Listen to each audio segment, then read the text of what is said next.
Une des choses que j'aime le plus l'été, c'est quand je me lève le matin avec mon café, que je sors dehors les nu-pieds dans le gazon, puis que en buvant mon café, je me prends une ou deux tomates cerises, puis je mange ça avec le soleil qui se lève.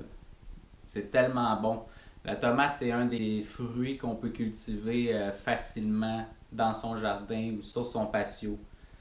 Donc aujourd'hui, je vais vous montrer comment partir vos semis de tomates. C'est assez simple. Ce que je vous conseille, c'est toujours d'avoir au moins deux espèces différentes de tomates. Comme ça, vous allez pouvoir voir quelle espèce s'adapte mieux à l'environnement de chez vous. Ce que je vous conseille aussi, c'est toujours partir plusieurs pots. Même si vous pensez par exemple avoir juste deux plants de tomates, partez-vous-en au moins une double, donc quatre pots. Comme ça, vous allez pouvoir choisir les plus beaux plants dans toute la gang. Parce que c'est certain que dans les semences qu'on achète, il y en a plusieurs qui sont des plants qui vont être plus faibles ou qui grandiront tout simplement pas. Donc, il faut avoir le plus de chances d'avoir des plants forts pour donner beaucoup de tomates et supporter bien les tomates. Donc, je vous montre ce que ça prend, c'est assez simple. Donc, pour planter les tomates, c'est super facile. Moi, j'ai ramassé des pots de margarine, des pots de crème glacée, des pots de yogourt. Donc, on peut vraiment utiliser n'importe quel pot. Ce qu'il faut se rappeler, par contre, c'est que la tomate, ça devient quand même assez gros avant qu'on la transplante au jardin. Donc, si on ne veut pas avoir à la replanter avant de la transplanter dans le jardin, on est mieux de prendre des pots quand même assez gros. Donc, ici, moi, j'ai 7 pots pour aujourd'hui. Et j'ai 4 espèces différentes de tomates. J'ai de la Ida Gold, de la Principe Borghese, de la Beefsteaknen et de la San Marzano. Donc, ce qu'on va faire, c'est qu'on va commencer par remplir tous les pots de terre. Donc, une fois qu'on a rempli tous les pots de terre, ce qu'on peut se dire, c'est que, étant donné qu'on a quand même des gros pots, la plante va avoir le temps de grandir. Donc, à un moment donné, elle va avoir faim. Fait que ce qu'on peut faire, c'est déjà utiliser de la terre enrichie.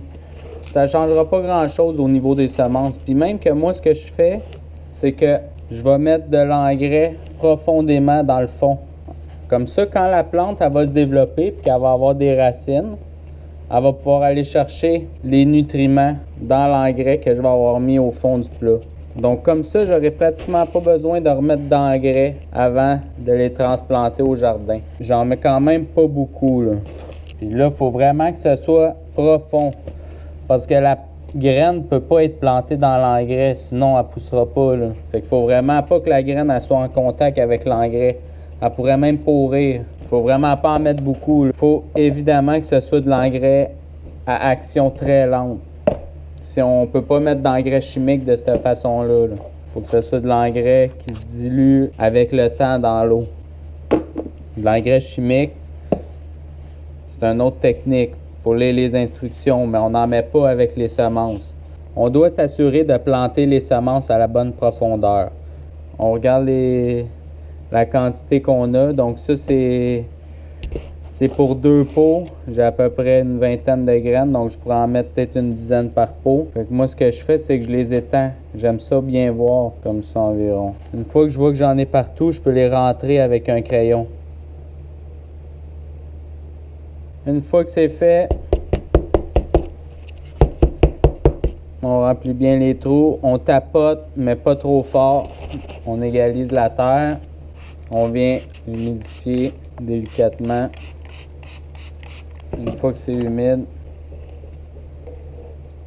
Si on a plusieurs sortes de tomates différentes, on peut indiquer c'est quoi sur chaque pot. Donc là, je viens de planter des Beefsteaknen. On est le 25 mars. Plus ou moins 15 graines. Fait qu'on fait la même chose pour les autres. Fait qu'avec ça, j'ai minimum 7 plants de tomates. Donc, c'est sûr qu'on peut en faire plus selon nos besoins. Moi, c'est sûr que je vais en faire beaucoup plus que ça, mais ça, c'est facile à faire chez soi. 7 plants de tomates, si on pense en garder juste 4, ben c'est un bon départ. On peut en donner à nos voisins, on va en avoir 3 à donner aux autres. Donc, je pense que ces 7 plants de tomates là, pour partir, ça prend pas beaucoup de place. Donc, bon jardinage, envoyez-moi ce que vous avez réussi à faire.